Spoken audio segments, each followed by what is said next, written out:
Hello and welcome to my world. I'm of course Fredcast, and as you know, 7 nights a week I stream live over on Twitch, playing a variety of video games, things like Overwatch, Star Trek Online, Twitch Sings, Final Fantasy 15, The Division 2, and many other things. The link to my Twitch channel can be found in the description below.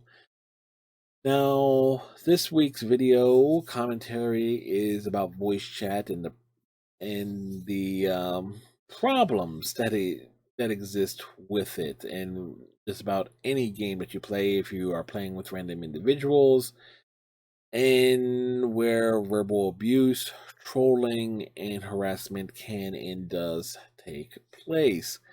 If you say it does not take place, then you are a flat out liar. You are an idiot. You are right up there with Donald Trump as being a class A moron. It's true.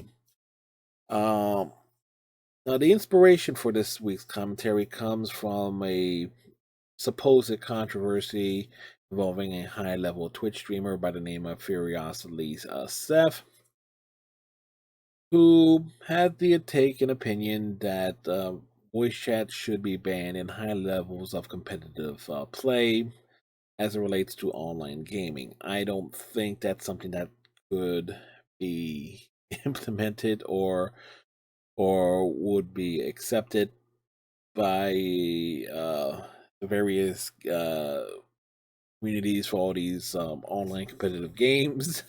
There is no way that would be accepted. Um, However, I do see where she is coming from because, again, the verbal abuse, the verbal trolling, and harassment, the marginalization of individuals and so forth. It is real. It is an ongoing issue. Um, and so those who are the recipient of such rather unique dialogue is put in a damned if they do, damned if they don't situation. You got situation A where you leave the voice chat on and you just tolerate it and hopefully you just get to win and then move on to the next match and hope that you never have to be a victim of that again. Or option B, you mute the individual or just leave the team chat entirely and just go do your best and hope and then hope for the best, and then hopefully in the next match you can turn the voice chat back on and hopefully again hope that you don't experience what you just did ever again. So it's again damned if you do, damned if you don't situation.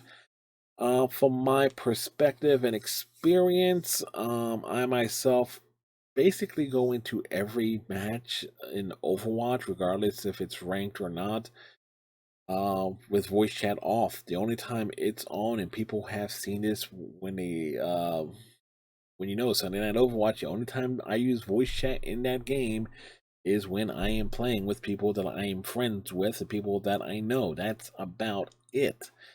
Same thing goes with anything with the Division 2. The only time the voice chat is on is when I is when Iceman joins me to help me through them providing that backup support that helps. But overall, I don't use verbal communication at all. It, it is what it is because I myself am not going to deal with it. I don't. And since I'm streaming, I sure as hell don't want some idiotic comments being made by some random person that I'm with ending up on stream. On my stream. I mean, I have that concern as well. So it's like, so so that's why I limit what verbal communication takes place when I'm playing a online competitive game on stream. And when I'm off stream, I'm sure as hell not using voice chat at all. I'm just playing for fun anyway. Still, the question is though, what is the best way to handle it? And the fact of the matter is, there is no good way to handle it. Now, I don't think, as Steph, once I don't think that what a universal ban on voice chat in high competitive play is going to happen. It's sure as hell not going to happen because you're not going to have the overall. Blizzard's not going to have no voice communication in the Overwatch League and all these other tournaments and stuff that take place. There's no way. No, there's no way that's going to implemented. Ugh, easy for me to say. That's why I don't use voice chat because I stutter and slur quite often. Uh, so spitballing here.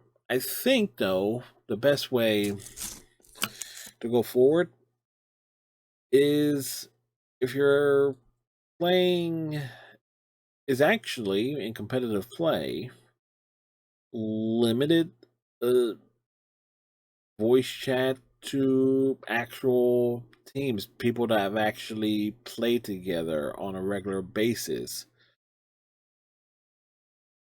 where you are where they know each other, they have their repartee and so forth, and you just are going that sense of familiarity.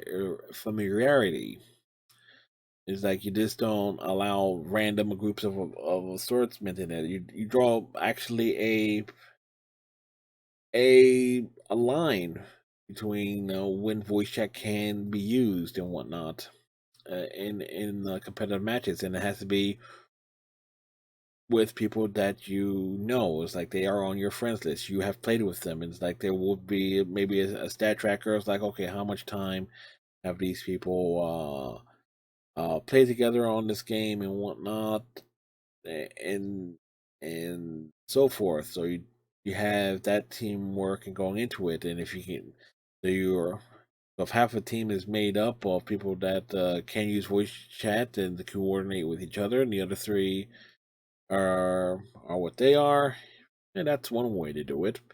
Not fair. It's a competitive advantage or disadvantage and so forth because you can have a six stack where people know each other versus like a five and a stack of five and one random and